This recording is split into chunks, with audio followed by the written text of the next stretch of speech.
Don't touch mine.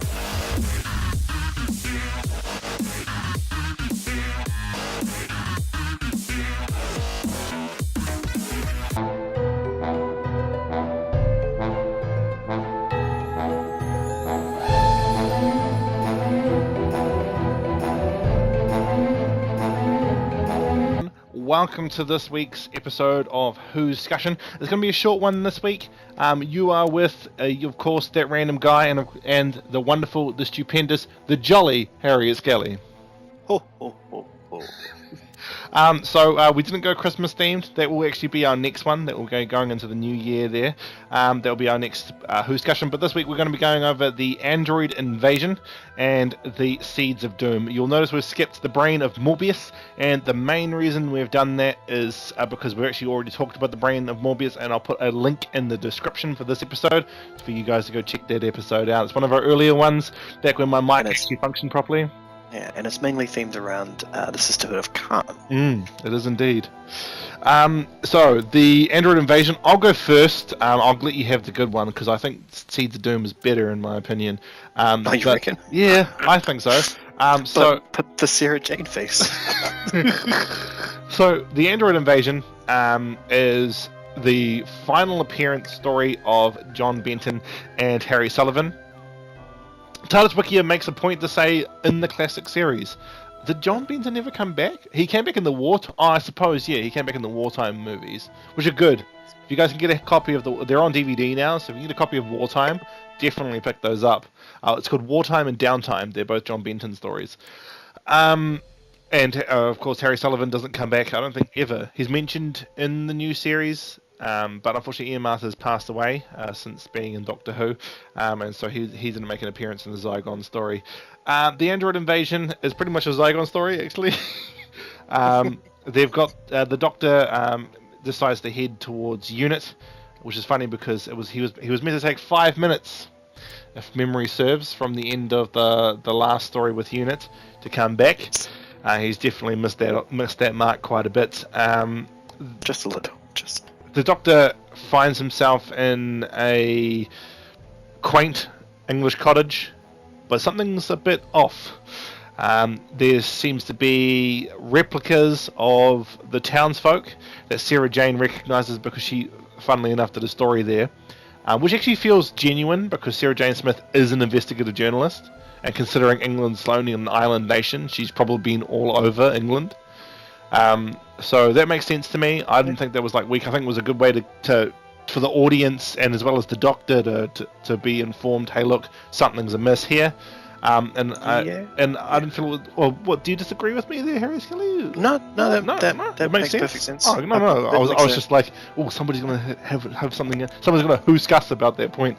It makes a lot of sense. I mean, it's probably one of the better plot ways to say those things, really, especially with Sarah being there. She's a good plot piece for anything on Earth. So Yeah, I have to agree. Yeah, anything in contemporary for the time, contemporary Earth, where we found out last week she was in 1980, which the dating convention. And the Doctor and Sarah Jane Smith end up getting caught up in this strange world of facsimiles in this small English village. Something of note here is it reminded me a lot of The World's End. And apparently Simon Pegg is actually a huge Doctor Who fan. Yeah, of course. Yeah. So it was interesting because it was a quaint English village where everybody's been replaced by robots by aliens that want to make us better. And I was like, that's the plot of World's End.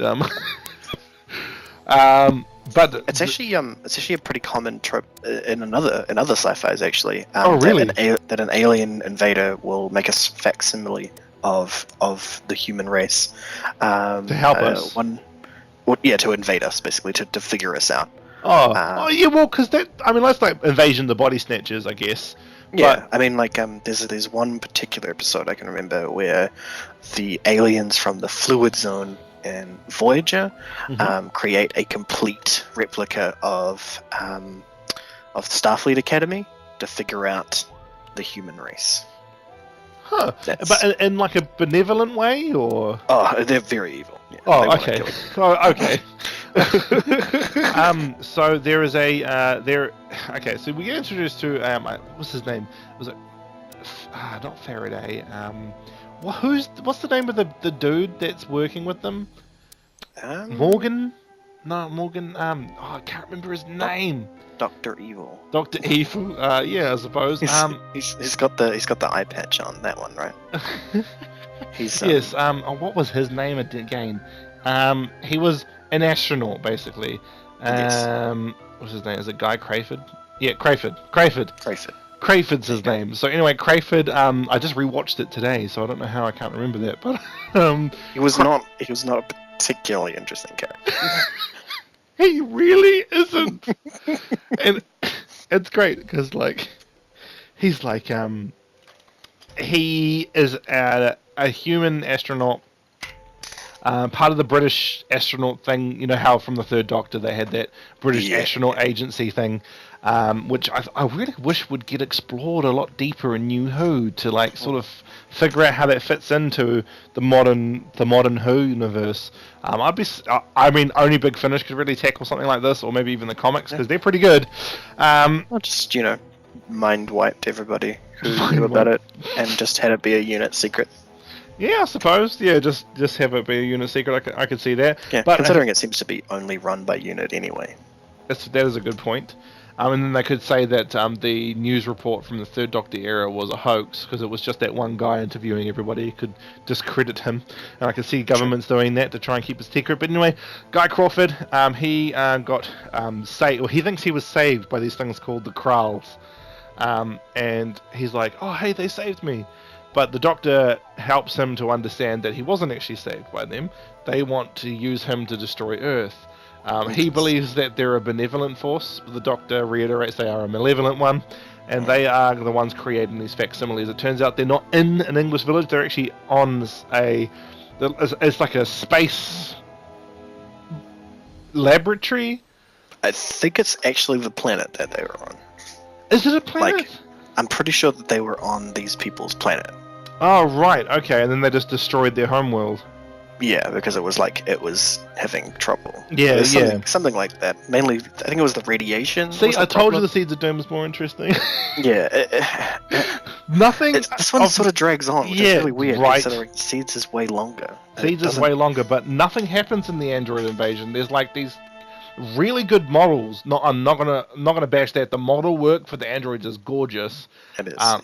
And it reminds me of I don't know if anybody out there in the Whoniverse will know this, but Assassin's Creed Unity, the famous glitch. That's what they reminded me of. That is exactly what they look like. Yeah, and I was just like, hey, they look like that glitch from Assassin's Creed. So it was. I loved that. I thought it was quite funny just seeing that some sort of contemporary going on, but not a lot happens in the story. To be honest, I think it's the first time we've come into a classic Who story where I thoroughly can't recommend it. Yeah, I mean, I wouldn't say absolutely don't watch it. Yeah. If you've watched all the other Doctor Who that exists and you've got this one to go, then yeah. And if you're going, from beginning to end, then you can't really miss this one. Yeah. But it's not really one that you have to be too worried about skipping bits, because it gets real tedious after a bit, because. Dude, for me, after episode 2, I wanted to tap out.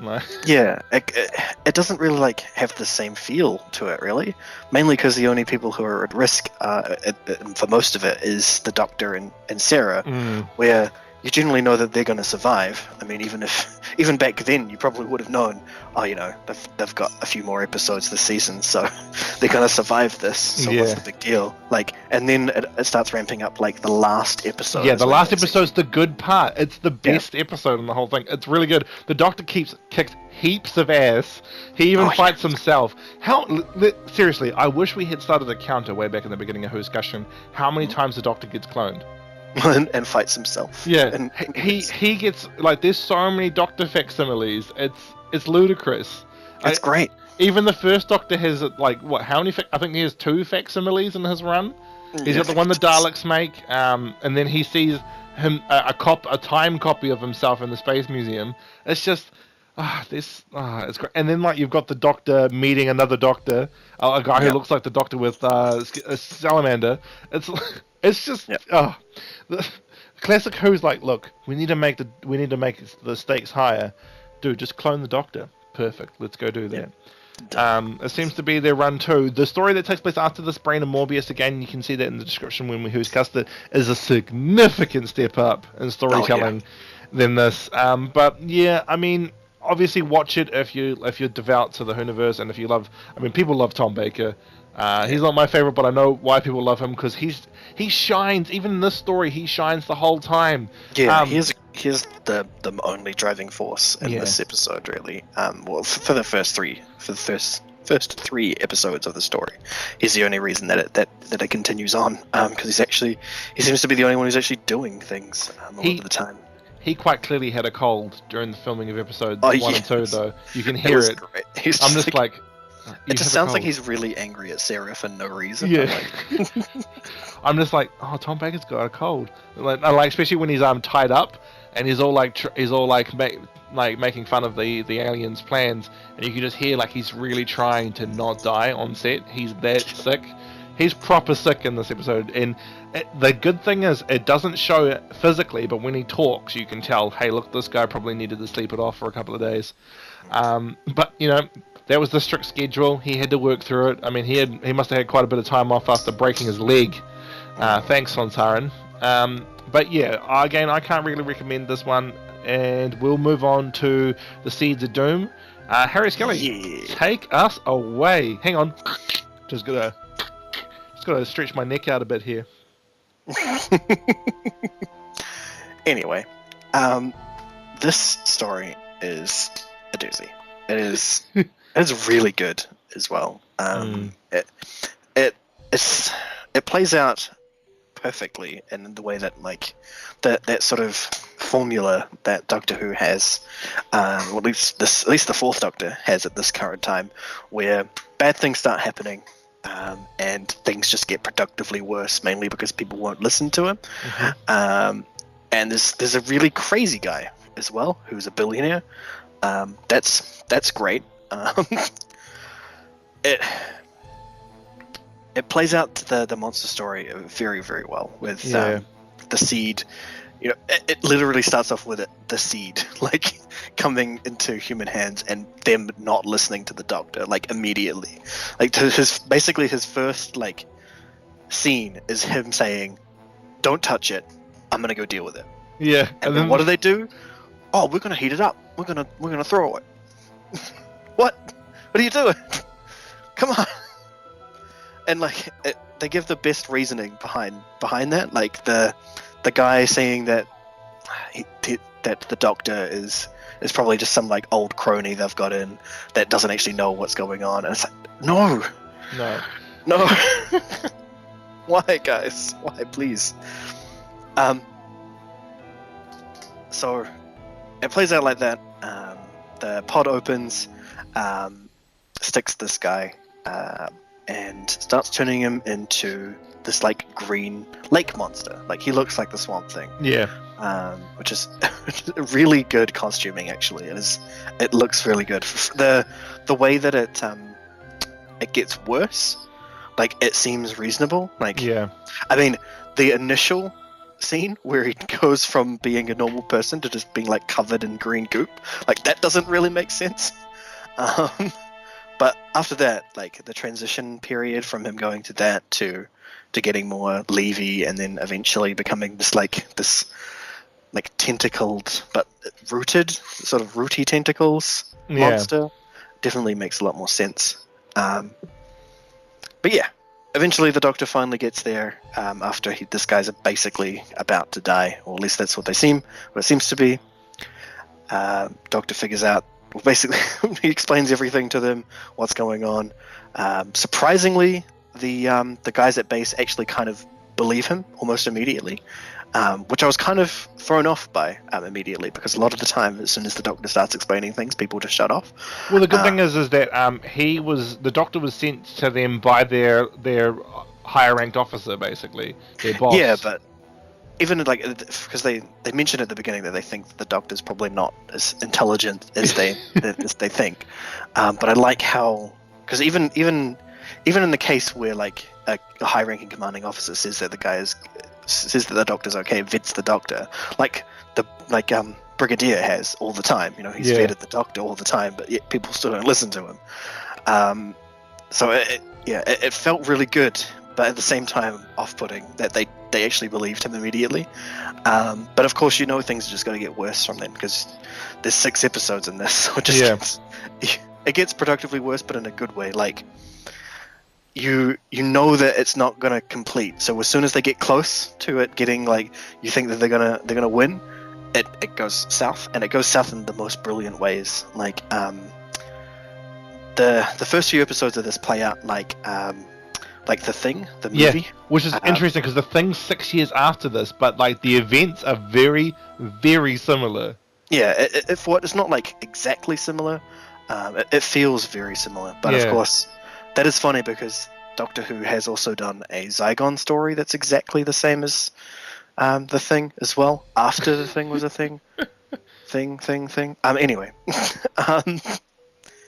the story plays out kind of like that with Antarctic Story, but of course,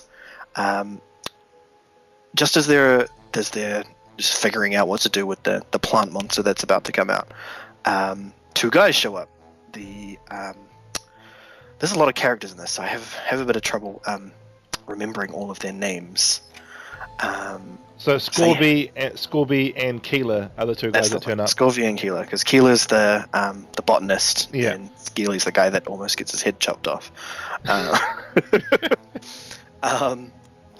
So they arrive via plane, being crazy. They're basically mercenaries that have been hired by this guy Harrison Chase, who's the crazy billionaire, who is very much like Poison Ivy. In fact, almost to a T. The only difference is that he's not like sexual at all, and not a female. Oh, I don't know. The way he talks about plants. I mean, he does kind of seem like he would totally have sex with a rhubarb. Yeah.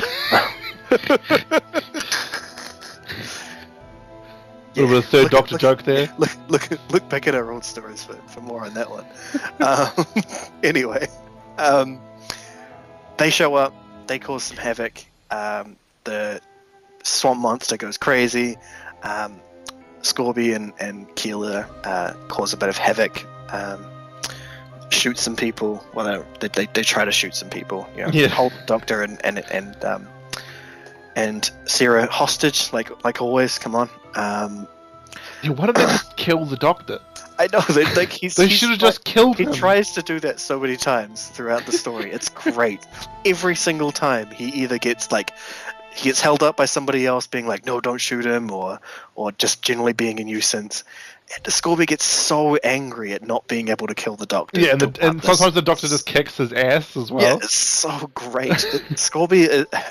Scorby is the actual nemesis to this story. Like, compared to, so you'd think that the main antagonist here is either the alien or Chase, but no, it's Scorby, and it's so great because it plays out sort of like a master level thing. Like, I'm wondering if someone was writing this up to have Scorby be the master instead, like placing him in there, because he's even got like the beard, like the goatee going on as well.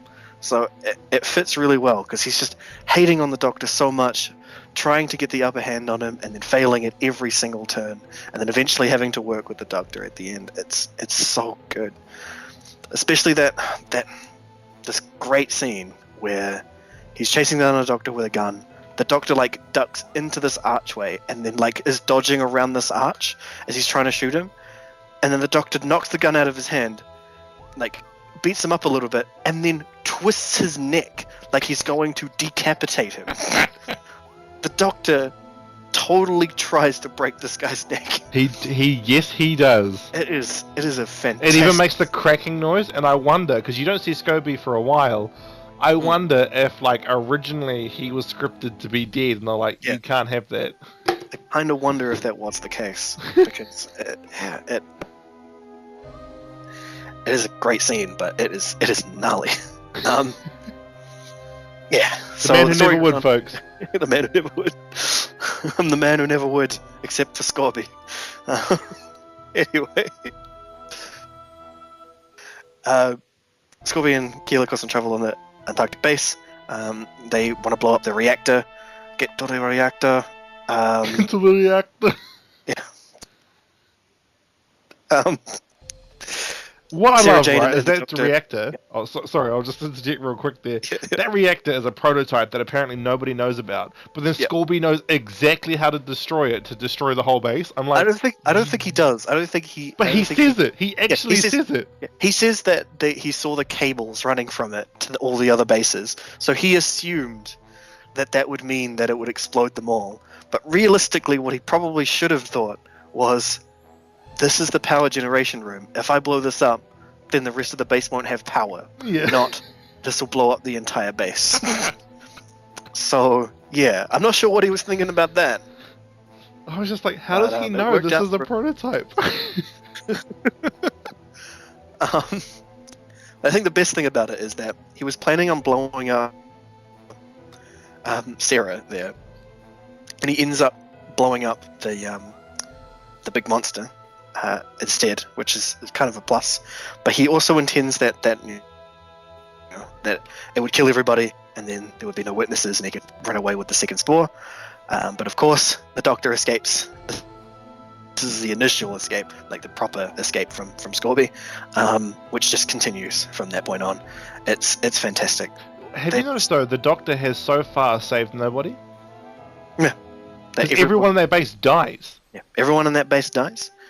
Pretty much everyone he meets, except for everyone he meets once he gets back into the mansion. Once he starts getting back to that alien, he stops saving people again. Yeah. So he gets back to England. I really don't know how these guys can get so quickly from Antarctica to England every time, because Scorby and Keeler get back almost immediately after they leave. In fact, without even us seeing them get on the plane. Doctor and Sarah are back there as well, pretty much instantaneously after getting picked up by some SEALs. Navy SEALs, not like Yes, Navy SEAls. But I kind of want to. If I was going to Photoshop, I'd put SEAL faces on these people. Even though they didn't have the TARDIS, they managed to do that. So I'm not sure about that. But I guess that's something that could be easily overlooked just by saying that there was a time lapse after the explosion. That there was actually time between those things, but it was edited weirdly for that to be the case, because Scorby and Keith get back to the house, the mansion, before the Doctor and Sarah get picked up by these SEALs. So it's a bit weird on that. Yeah, it's not edited correctly. That scene should have appeared after the SEALs saved them. Yeah, so because there's no way they could have teleported back to the house. Exactly. So I forgive them. It's definitely, obviously, not how it would have happened, but it's just a little bit of an editing flip there. But it's not too bad. So from there, they all get back eventually, and the Doctor ends up finding out about Chase simply because Chase was silly enough to use his own chauffeur to kill the Doctor after he gets back. He would never have figured it out. He had no clues on how to get to Harrison Chase, except for his chauffeur was the one that tried to kill him. And then they found that painting in the boot, and then they found the person who made the painting, and then found the person who bought it. You gave him all the clues he needed. Yeah, exactly. He would never have been able to find it, and then Earth would have been screwed. Yeah, this is something I want to reiterate from last week, is that these are the sort of villains that the Doctor normally has to deal with, is ones that are trying too hard to defeat the Doctor, or try too hard just in general to be evil, compared to, say, Sutek, who was actually on the ball at all times. And the only reason that he lost was because the Doctor was a couple of seconds early. So, come on, guys. But eventually, after just this round and round of the Doctor thwarting Scorby and messing with Chase in the most spectacular ways, eventually Chase infects Keeler with the virus, the crinoid virus, that is that basically seems to turn a human being into a plant, and then that plant communicates with Gaia to make all the other plants also carnivorous. That is 100% an accurate description of events. Because it doesn't make a single lick of sense why else that would be the case. Because all of a sudden, every other plant on the planet seems to want to attack people. Not sure what the point of that is, but I guess you could probably explain it if we'd had a better Forests of Earth episode that we did. Yeah. Dude, imagine if that was a Crinoid Returns episode. Well, even if it was just something to explain why the Crinoids could do that. That there was some sort of, like, ultimate controller of all life, rather than fairies. That was also evil in canon. So, yeah. Yeah. Anyway, this is not the time to wreck on new Doctor.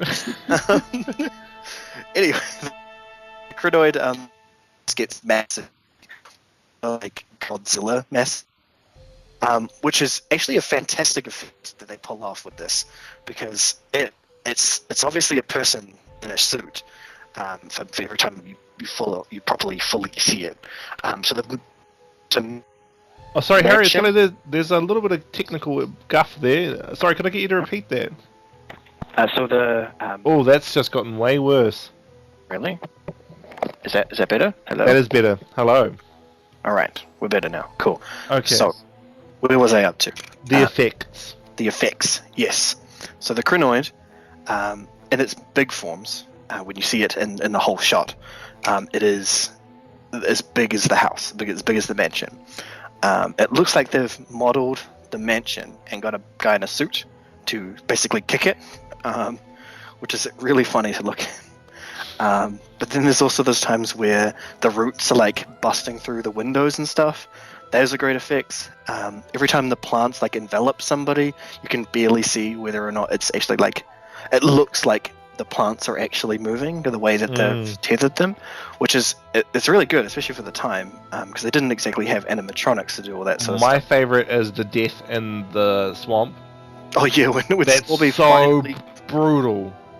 When Scorby finally dies, he's finally cowarded out, run out the door, tries to fight his way through this jungle, and then is trying to swim away in this lake, and then some river reeds just like swallow him in.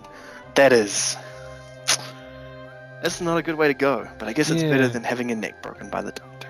Yeah, the thing I love about Scorby though is he has a complete character arc. Like this whole story, Scorby actually has a character arc. He develops as a person, and then he dies. Yeah. I was like, what the hell? And it's like, what do they call that? Is it called jumping the shark? It is, right? Where somebody like says that like there's sad backstory and then they die. No, the jumping the shark is is in reference to the episode the Fonz when he rides actually jumps the sharks. Yeah. He actually rides two sharks to try and revamp the series. So it's basically when viewership is down and they need to get it back up again, but doing something crazy. That's jumping the shark. Right. But there is something that is about that. It happens a lot in anime when somebody does their long spiel and then they die. The thing is like it's even before anime. Like 70s films did it a lot, and this is filmed in the 70s, where the character would have like the sad backstory and die. And the comedy film Black Dynamite, which I thoroughly suggest to anyone over the age of 18, very good. This person has explains the sad backstory, and he's like, I'm gonna go to university to become a doctor, and then he instantly gets killed.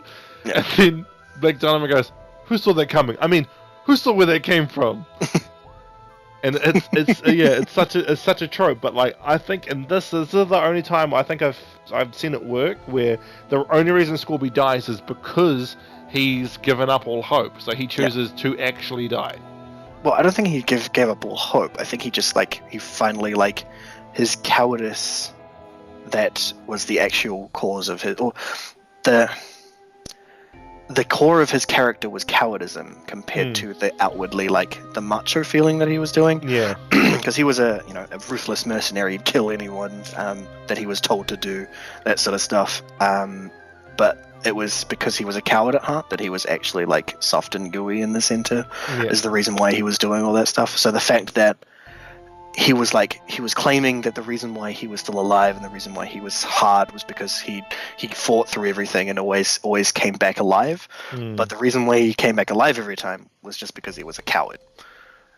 And the thing that kept him alive the whole time is the thing that kills him this time. Yeah. So that really sells it. But actually one of the things that I really want to bring up about that is that there's this whole period of Scorby where he's with Sarah Jane in the mansion for a good period without the Doctor or anybody else.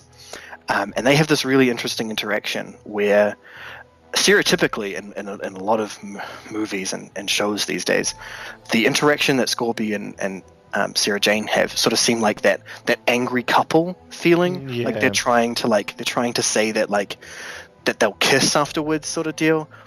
And I'm really happy that doesn't happen at all. Yeah.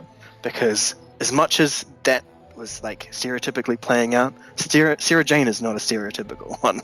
So I'm glad that they didn't let them fall into that writing pit trap. And glad that Scorby just goes and dies.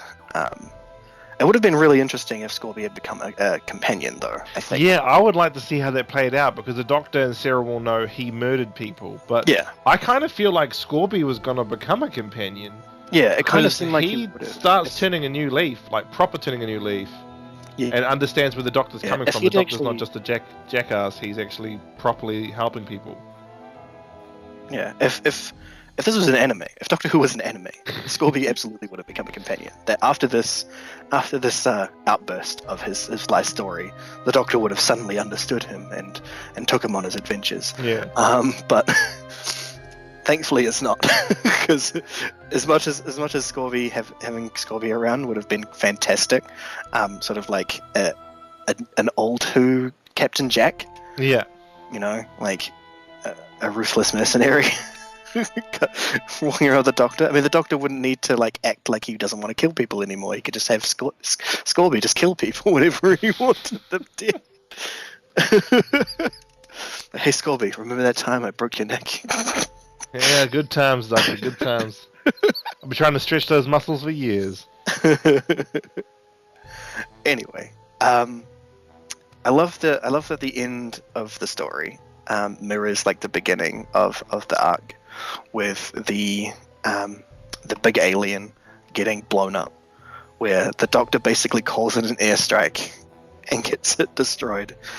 It's such a fantastical ending, and I'm so happy that they managed to get them both lined up. The direction of that, even from a cinematography view of it, the view of the base and Antarctica blowing up is very similar to the same view. It mirrors very well on screen, so it's sort of real early movie direction. Really, it's the way that you mirror those beginning and end scenes. Yeah.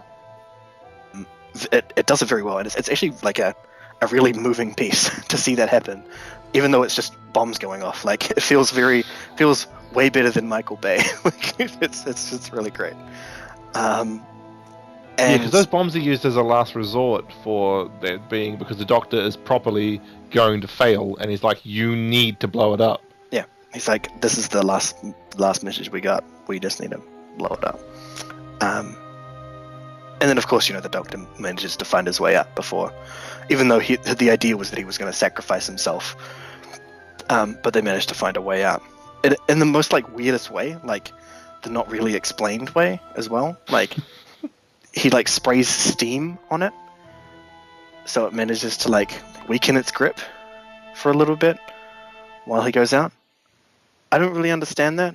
I guess it's because I'm probably not a botanist. Why steam would cause ravaging vines to stop attacking you. I guess it does make them wilt, but it's something that's been empowered by an alien consciousness. I don't think that would really affect it. It would have made sense if they still had some of that like weed killer that they had. That would have made a lot more sense if he'd like blasted it out of the Yeah, propellant. that series is interesting because it makes me wonder: is that maybe adapted from the thing that the first Doctor and company stops from being made in Planet of the Giants? Maybe. I think it Yeah, might actually be. That would make a lot of sense. That's very interesting. because it was basically a weapon. Yeah, I guess that's probably it. That unit probably took over that after the Doctor messed with it.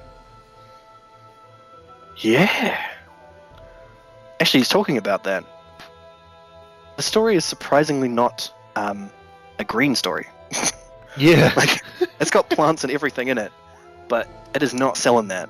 I mean, it's it's kind of the antitheses. yeah, it is kind of the antithesis. I mean, they don't say anything about it. Actually, like, or I guess Sarah Jane does say something about flower power, but she's mentioning like the feminine movement, not hippies. So Yeah, it's weird because I mean, I suppose they're not selling it the other way because they're not making it out as though Chase is like a big green person and he's being evil. It's just that he is like got this weird fetish with plants. So it's not the complete antithesis, but it is not. It's definitely a reverse of the normal song that they're singing about plants and the good of the earth. But I guess you can kind of do that when you say that there's an alien causing all the problems. exactly. And just before we head off, so I've just found out exactly what steam does. It sterilizes plants and can actually be used to actually kill off weeds. Right. So that's why he does it. I thought it was just like you said. I thought it was just something weird that he does to like a get out of jail free card. But I guess apparently it properly does. I guess it's kind of. I guess it was supposed to be common knowledge back then, so that steam would do that to plants. Yeah, I had no idea until looking it up. Man, we are not We are not botanists. not botanists. We have not spent much time in the plant sector. If our high schools had a gardening class, I totally would have taken that, and then I would know that. There you go. Blame the New Zealand education system. Yeah. Because actually other countries do have a gardening section. That's a true thing. Alrighty, well, that is that. I know the Android invasion part was a little short. That wasn't me shirking my my responsibilities. That was definitely just because it's not a particularly great story. But Seeds of Doom, I thoroughly suggest it. It was a good time. It's a 6-parter. The thing I loved most about this story is it feels like 2 stories that just have a connecting thing that is the pod. So the first half is the base under siege, and then the second half is a house under siege. Yeah. But they're 2 separate environments. It feels like kind of like a Doctor Who 2-parter of New Who, really. Yeah, You've got the setup story and then the finale story, and they're like set in separate locations. It's pretty good. And with that is us until the new year. We'll be doing what's a majiggy? We'll be doing the Christmas episode. The Christmas episode. Thank you. My brain has left. It's already on Christmas break for me. We'll see you all next year. Have a good time.